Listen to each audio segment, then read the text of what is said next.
A key aim of the Pew Research Center's 2013 survey was to explore Jewish identity.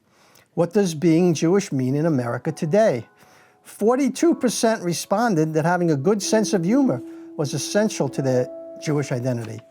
As comedian Paul Reiser said, "I hear my kids quote Mel Brooks. It's as warm to me as if they quote the Torah." Sherwin Wine once said that, quote, "Laughing has always seemed to me more Jewish than praying," unquote. For every Jew fervently praying in the front rows of the synagogue, there were a few cracking jokes in the rear. But what were they laughing at? The religious literature itself is not funny, but there's an old Jewish tradition of disputing with God himself, as reflected in this tidbit. 4 rabbis are arguing about a Talmudic passage. 3 give one interpretation, but Rabbi Levi gives another. After several hours of argument, Rabbi Levi looks to the sky in desperation and says, "God, please give us a sign as to who is correct." Suddenly it gets very dark, begins to thunder, and a booming voice declares, "Levi is correct." After a stunned moment of silence, one of the other rabbis says, "Okay, that makes it 3-2. The religious belief in the coming of the Messiah evoked the story of a poor Jew hired by the leading citizens of his town to watch for the Messiah's arrival. When asked how he liked the job, the employee responded, "The pay is low, but the work is steady." I think Woody Allen put it best when he said, "If it turns out there's a God, I don't think he's evil. I think that the worst thing you could say about him is that he's an underachiever." On the other hand, his occasional overachievements also leave something to be desired.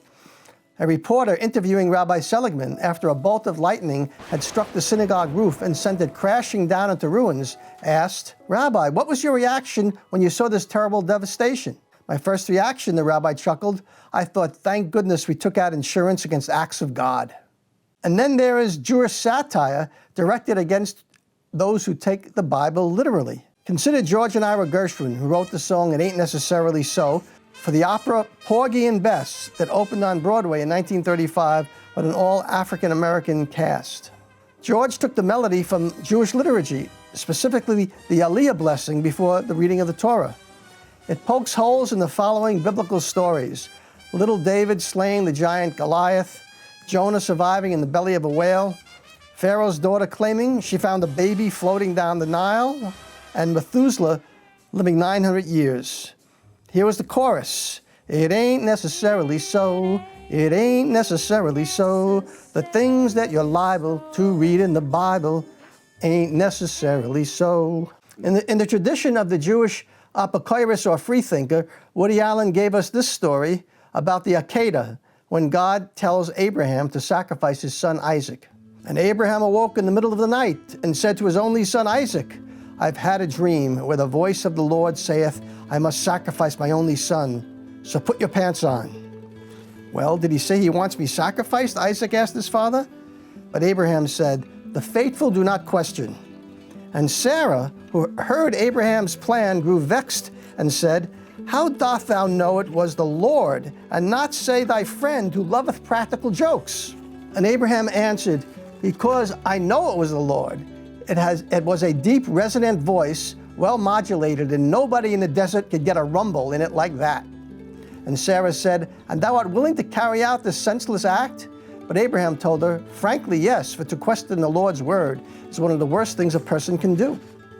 So he took Isaac to a certain place and prepared to sacrifice him. But at the last minute, the Lord stayed Abraham's hand and said, "How could thou do such a thing?" And Abraham said, "But thou said." "Never mind what I said," the Lord spake. "Doth thou listen to every crazy idea that comes thy way? I jokingly suggest that you sacrifice Isaac, and thou immediately run out to do it?" And Abraham fell to his knees. "See, I never know when you're kidding." And the Lord thundered, "No sense of humor, I can't believe it. But doth this not prove I love thee, that I was willing to donate mine only son on thy whim?" And the Lord said, "It only proves that some men will follow any order, no matter how asinine, as long as it comes from a resonant, well-modulated voice." And with that, the Lord bid Abraham get some rest and check with him in the morning. Mocking biblical stories can be a source of Jewish humor, but only if Jews read or are at least familiar with the Bible. If we are to see any more of this type of humor, it may be from religious Jews who turn secular, because I'm not sure secular Jews take the time to familiarize themselves with the Bible anymore, which is unfortunate. In order to be a Jewish heretic or apokrys, you have to know what it is you're rejecting. But if Jews can poke fun at God or those who blindly obey him, why not atheists too? When a Jewish atheist heard that the best school in town happened to be Catholic, he enrolled his son. Things were going very well until one day the boy came home and said he had just learned about the Father, the Son, and the Holy Ghost. The father, barely able to control himself, seized his son by the shoulders and said, "David, this is very important, so listen carefully. There's only one God, and we don't believe in him." And then there's the classic Jewish quality of chutzpah, may it long endure. The schnorrer, a beggar, comes to Kugelman for his monthly handout. He knocks on the door, but there's no reply. He knocks again, and a disheveled-looking Kugelman answers the door. "What's the matter?" asked the schnorrer. "Is something wrong?" "I've gone bankrupt, haven't you heard?" "Certainly I've heard." "Then what do you want from me?" 10 cents on the dollar. This is a variation of the joke in Fiddler on the Roof, where the rich man tells the schnorrer that he cannot give him his usual donation because he had a bad week, to which the schnorrer responds, "Just because you had a bad week, why should I suffer?" Here is what Shalom Aleichem, our greatest humorist, said about Jewish humor. "To ridicule is a Jewish quality. When is a Jew not inclined to joke? Not, God forbid, out of joy, but on the contrary, because of troubles, poverty, sickness, and worries about making a living." I was poor. Oh, once on my birthday, my old man, he showed me a picture of a cake.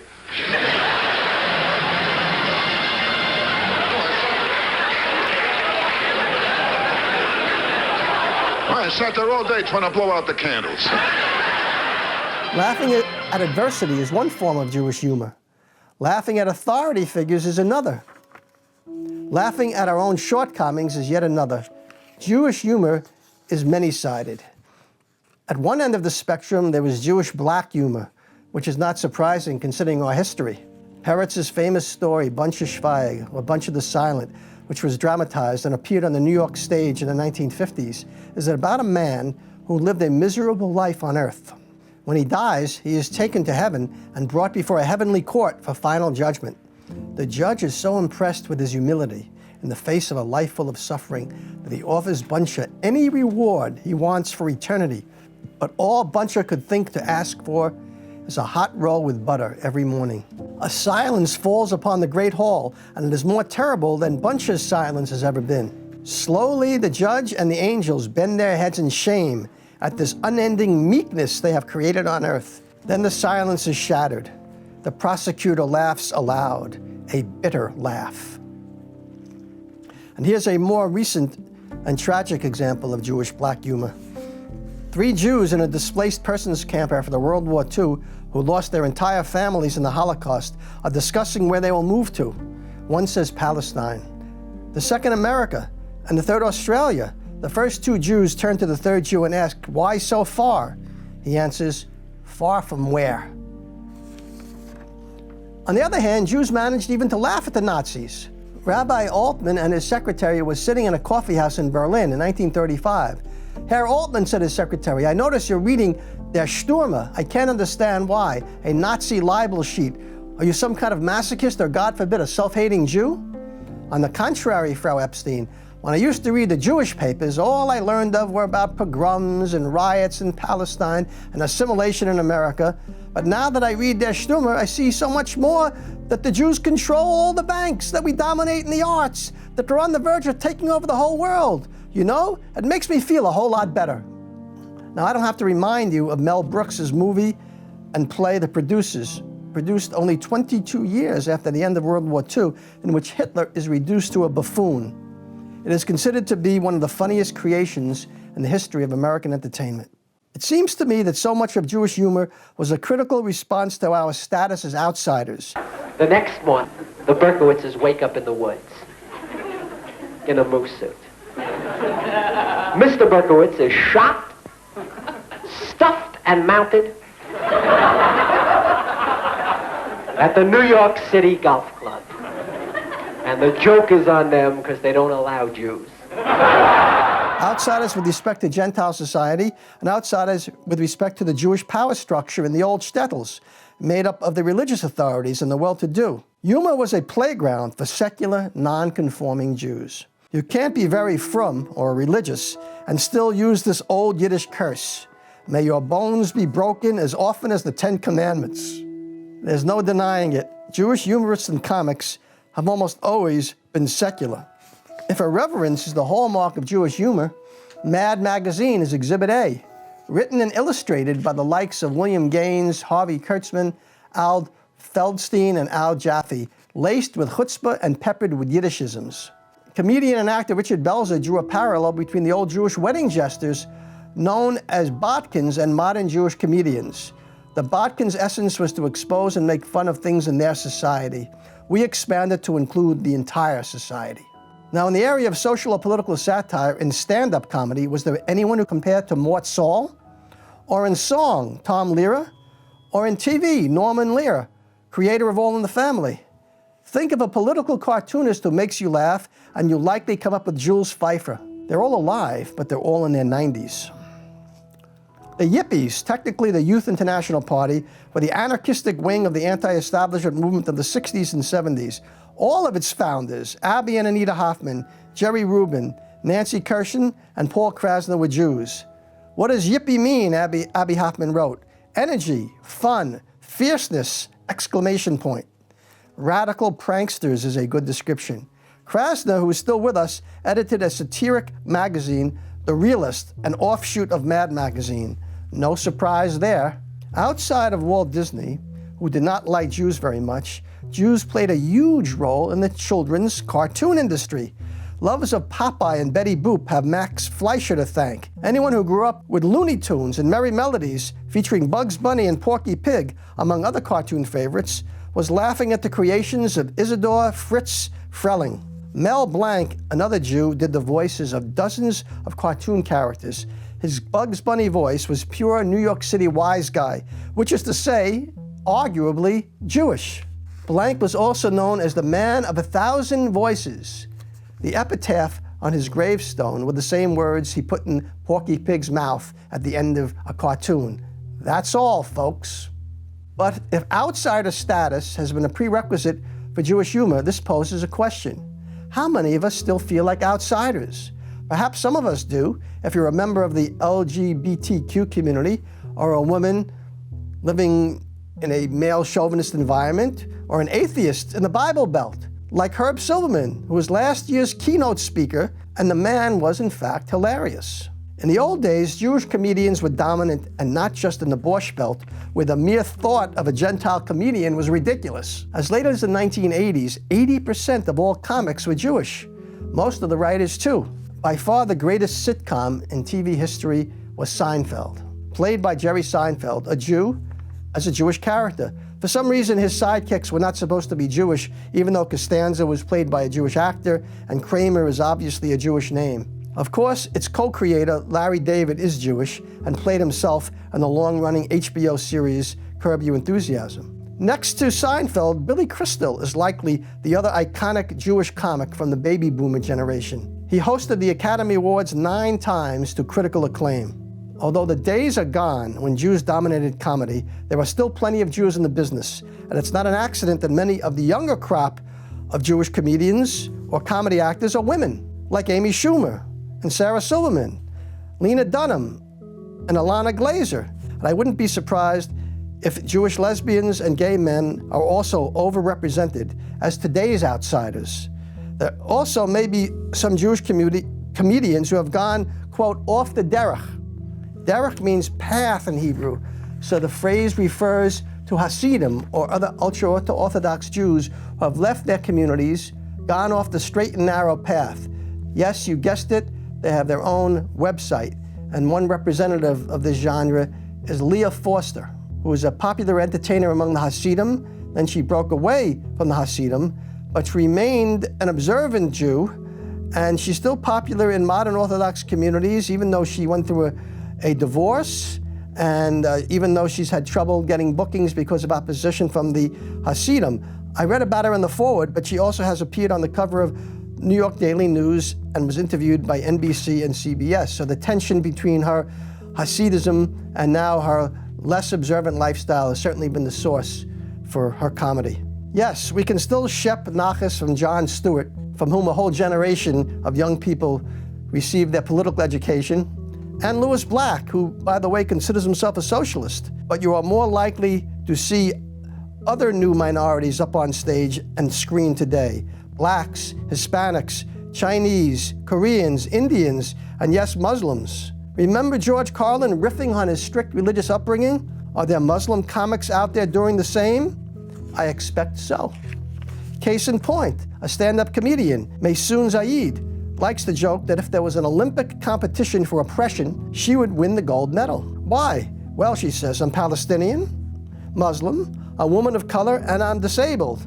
And then after a pause, she adds, and I live in New Jersey. 2 years ago, I spent a week at Chautauqua Institute, an extraordinary resort that's devoted to music, culture, and politics. The week's theme was humor, and indeed, Jews were well represented by David Steinberg, Louis Black, Orthodox Rabbi Joseph Telushkin, and a Reform Rabbi, Rob Alper, who did stand-up routines in tandem with a Baptist minister, Susan Spark. But sure enough, the younger humorists were African-American W. Kamau Bell and Palestinian-American Dean Obidallah. But don't say Kaddish for Jewish humor just yet. There I was holding the October 17, 2018 issue of the New York Times, and what did I see but an article about Lenny Bruce with the subtitle, Decades Later, Lenny Bruce is Still Talking Dirty and Influencing People. Bruce may have died in 1966, but there's a new play that debuted in LA in 2018 to rave reviews and opened off-Broadway titled, I'm Not a Comedian, I'm Lenny Bruce. Apparently his irreverent humor about race, religion, and sex, laced with, quote, dirty words, is attracting attention. And this may be in response to President Trump's expressions of bigotry and his attacks on minorities and press freedom. Now, turning to Jewish women in the business, which I only touched upon briefly before, Bruce's mother, Sally Marr, did stand-up comedy when Bruce was a child. Joan Rivers, probably the best-known Jewish woman in comedy, depicted her in a Broadway play that ran in the mid-90s. Before Joan Rivers, there was Jean Carroll. She appeared on The Ed Sullivan Show more than 20 times and briefly starred in her own sitcom. The earliest TV show by and about Jews was The Goldbergs, produced, written, and directed by Gertrude Berg, who played the title role of Molly Goldberg, a Hamish Jewish housewife. The show Rhoda was about a young Jewish career woman. She was played by a non-Jewish actress, Valerie Harper, but her co-stars, Julie Kavner, who played her sister, and Nancy Walker, who played her mother, were Jewish. B. Arthur, born Bernice Frankel, starred in Maude in the 1970s, an intelligent comedy series that spun off from All in the Family. It raised issues of divorce, spousal abuse, drug use, gay rights, women liberation, and abortion, all in a comic spirit. The character chose to have an abortion after she accidentally became pregnant as an older woman, which is a very controversial scene to depict in the 1970s on network television. There have been many Jewish comedy teams, but only one with a female, Mike Nichols and Elaine May. Now, if asked to name the best-known female comedian after Joan Rivers, many might say Gilda Radner. For a Jewish comic actress, Madeline Kahn had no peer. Unfortunately, both Radner and Kahn have died. But Rachel Bloom, star of Crazy Ex-Girlfriend, is very much alive and very open about her Jewishness. And so are Lena Dunham from Girls and Alana Glazer and Abby Jacobson from Broad City. Their two series is recently concluded, but The Marvelous Mrs. Maisel is very much alive on the Amazon channel. Although played by a non-Jewish actress, it features an uptown, middle-class Jewish woman living in the 1950s who travels downtown to gritty comedy clubs to become a stand-up comedian in an all-male world and is befriended by Lenny Bruce. Her manager is a working-class lesbian, Jewish working-class lesbian. Searching for an exemplary Jewish female humorist, cartoonist, I come across Raj Chast, who's been doing cartoons in New Yorker magazine for 40 years. She's recently illustrated a book by Patricia Marks, another Jewish humorist, titled, Why Don't You Write My Eulogy Now So I Can Correct It? A tribute to Jewish mothers. Jews in comedy are so mainstream that non-Jewish comedians take Jewish names. Whoopi Goldberg was born Karen Johnson. Speaking at a charity event in London in 2011, Whoopi Goldberg said, "I just know I'm Jewish. I practice nothing. I don't go to temple, but I do remember the holidays. Religion's a lot of work. It's exhausting, so I keep it simple. I have a pretty good relationship with God. We talk." No one has actually been able to trace her Jewish ancestry, but if Whoopi believes it, it's good enough for me. By the way, her first name comes from whoopee cushion because she's prone to flatulence. Weird Al Yankovic, who is not the least bit Jewish, wrote a funny song, Pretty Fly for a Rabbi, with a dozen Yiddish words in the lyrics, including Oive, Oigewalt, Nudnik, Shtik, Shlemiel, Meshuggah, Macha, Tuchas, Yenta, Shiksa, Chutzpah, Verklempt, Plotz, and Moil. And of course, he makes the classic bris joke about the Moil who keeps the tip. Thanks to Mike Myers, who despite his name is not Jewish, many of us know what Verklempt means. Saturday Night Live. At least if you watched that show back in the day. Okay, he learned the word from his Jewish mother-in-law. Okay, now, this show used to be hosted by my friend Paul Baldwin, but he developed Spilkes in his Genektegezoink. So what makes a Jewish joke? The definition that may have held up in the old country was one that no guy could understand that every Jew says they've already heard. But that can't be true in America, because Jewish comedians have been so popular among non-Jewish audiences. The standard response is that Jewish humor is laughter through tears. But let's be honest, Jews in the United States don't have much to cry about. Another, that it is obsessive self-mockery. That I can believe. Freud was fascinated with Jewish jokes for that very reason. Some Jewish humor is unkind. Jokes depicting Gentiles as fools or drunkards. Sexist references to so-called Japs, Jewish American princesses, and shiksas, Gentile women. But this shiksa joke is playful. As you may know, Marilyn Monroe married the Jewish playwright Arthur Miller. She actually converted to Judaism. Once she visited Arthur Miller's mother, who lived in a small Brooklyn apartment. She had to use the bathroom, but it was so close to the living room that she turned on the faucet to drown out the sound of her tinkling. When Arthur asked her mother what she thought of Marilyn, she said in Yiddish, "Sie ist taka schöne Mädel, aber sie pischt wie a Pferd."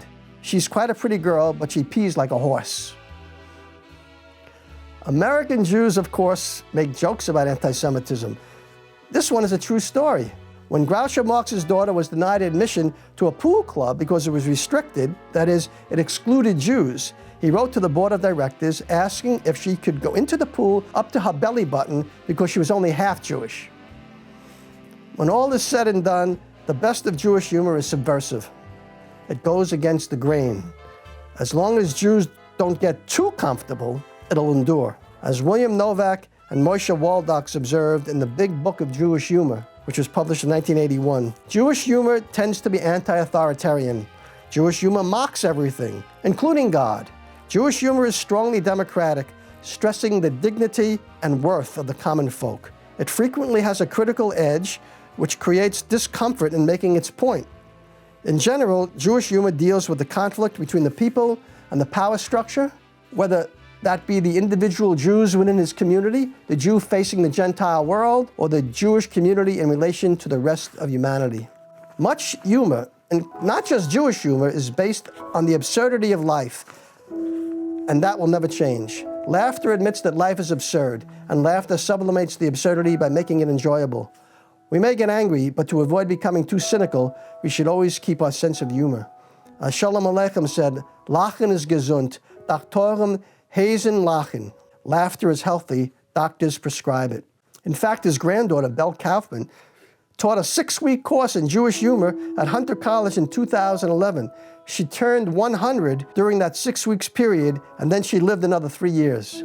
This last exercise in absurdity comes courtesy of our great friend, Rabbi Adam Shalom. I changed the last few words. Who he stole it from, wer weiß, who knows. One day, the special golden phone on the desk of the Orthodox Israeli chief rabbi rings for the first time. Amazed, the chief rabbi picks up the phone and asks in a halting voice, "Who is there?" "This is God speaking. I have 2 very important messages. Would you like to hear the good news or the bad news first?" The rabbi, after a quick blessing, responds, "O Holy One, if it pleases you, give me the good news first." God continues, "The good news is that all Jews will finally agree on one form of Judaism. They will unite in peace, harmony, and mutual goodwill forever and ever." The rabbi answers, "Baruch Hashem, blessed is God. This is the most wonderful news in Jewish history. What could possibly be the bad news?" God says, "I'm calling from the CSJO conference." Alavai, it should only be.